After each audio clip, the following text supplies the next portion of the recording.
Hi, this is David Slavick, another edition of Tech Talks. I'm really excited today to be visiting with Christopher Sandstrom, good friend of the agency at Ascendant Loyalty, and we've known each other for almost a half a decade, which has been great, or that's 5 years for you challenged in math. And Christopher, you recently joined Loyalty Methods. I've learned a lot about the company in recent months and really excited to have you with us today. So why don't you tell us a little bit about yourself, about the company, and what's going on there? First of all, I want to just thank you for having me on the show today. Super excited. Enjoy every time we get to connect. As you said, I've been in the loyalty space probably about 7 years now, and I've been at Loyalty Methods about 7 months. And the last 7 months have probably been the funnest out of the last 7 years. That's great. Loyalty Methods truly is, it's just a cool story. They were founded back in, I think it was like 2007, doing work for 10, 15 plus years, more in the services space, performing implementations and integrations for, old Siebel implementations and whatnot. Before in 2018, our founder, CEO, CTO decided he was going to build our platform, Reactor CX, in the Amazon cloud. And we went live with our first program in, I think it was 2022 with 7-Eleven. And since then, it's just been back to back from 7-Eleven to Western Union to BP to MGM Resorts, as you can see, all industries. So it's been a fun time. That's a lot of transactions. That's a lot of personalization. That's a lot of management of offers, segmentation, tiering, etc. That's really fantastic. So A when lot of power. power is good, no problem. You're not shy. I mean, I used to have conversations when I was client side about processing power, and it sounds like you could definitely handle that. I mean, 7-Eleven, how much traffic and redemptions and so on, and working with the CPGs. Really so quick, on. just That's on great. the 7-Eleven note, though, and I do actually mention this. We talk about it at length in Yeah, Paula's recent podcast that just got released. Everybody should check out. But since we went live with 7-Eleven in 2022, so that's we're going on 3-4 years here, zero downtime. Like when I was like, wait, what? Like I'm looking through reports. Like this is factual. So that it's blows my mind. that's cool. So when people leverage loyalty methods, what are the one or two things that definitely stand out? You're saying the stability of the system, the ability to manage a lot of transactions, but what's kind of your secret sauce there as far as the platform is concerned? And do you have partners that you work with as well? Yeah, so we very much desire to take the partnership approach. We as I said, our CEO is our CTO. We're a very tech focused company, and we want to build the most powerful loyalty engine possible. So in Hmm. certain cases, we work with very reputable firms, potentially on some implementation, on some other sides. So partner driven.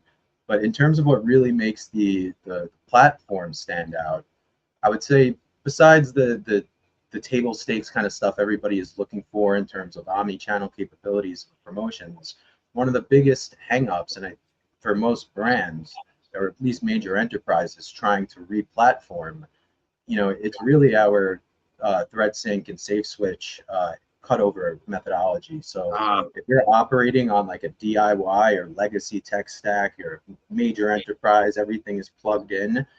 We've created this proprietary method where we literally create a parallel production instance running side by side with the actual live one, and we'll replay it over and over and over again until we get it one to one, and then have that seamless cutover with safe switch and 100% success rate to date. So I would say that migration capability is probably the big UVP.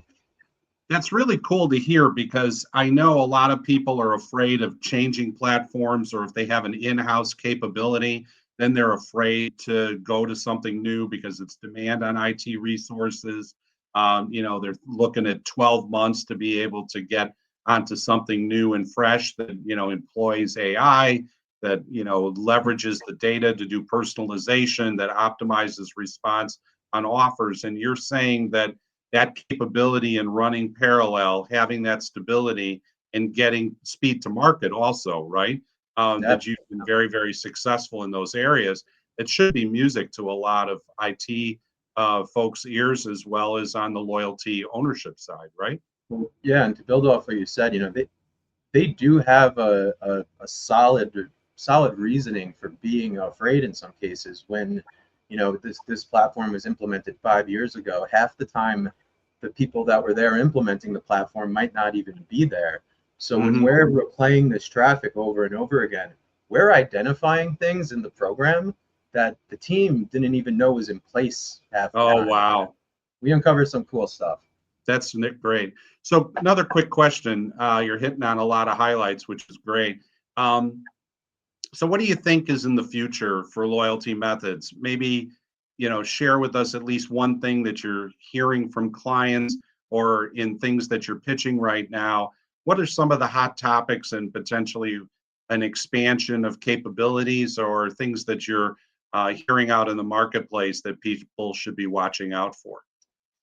Yeah, well, we got a lot of fun and exciting things on the roadmap, but I think the thing I'm most excited for, I'll stick with that, is the whole, obviously we know the new buzzword, the whole craze right now is everybody screaming Gen AI from the rooftops. But there's actually a lot of practical and cool applications it can have within loyalty. So right now we're working on rolling out our new advanced analytics module. And as a part of that, the whole idea is we want marketers to be able to have a conversation with their data, and via LLMs and whatnot, be able to just ask it questions and get what they need in return. And the same actually goes for the program configuration, to be able to take a super complex, rule set or whatever it may be, and just simply type to the LLM and have them configure it with you, or lay it out at least step by step. So I've seen some pretty cool demos there. We're doing some fun stuff in that arena. That's great. I think that, staff is tight. Companies are being very particular relative to their overhead with staff. So if generative AI or agentic AI can ultimately, you could actually have a conversation and it can help you based on what you're seeing in the data or predicting what's going to happen next to provide really strong strategic value-added thinking in a dialogue. It's super cool. And I'm seeing that in a couple other places, in particular in pricing and merchandising strategy as well. So that's really awesome. And that's in pilot right now? It's not live?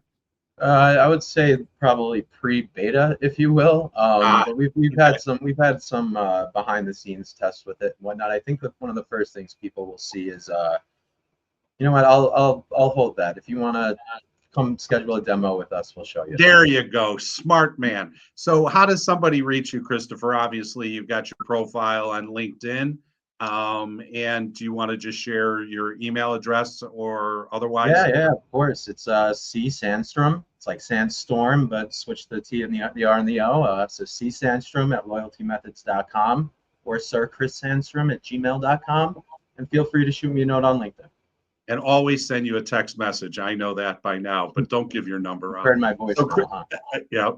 Christopher, great to visit with you. Thanks so much for sharing so much great information, and definitely reach out to Christopher. He's a can-do guy and very passionate about helping clients out. I've seen it firsthand with Ascendant clients as well. So it's really great to visit with you, Christopher. Yeah. Thank you, David. Really appreciate it. And remember, trust the method.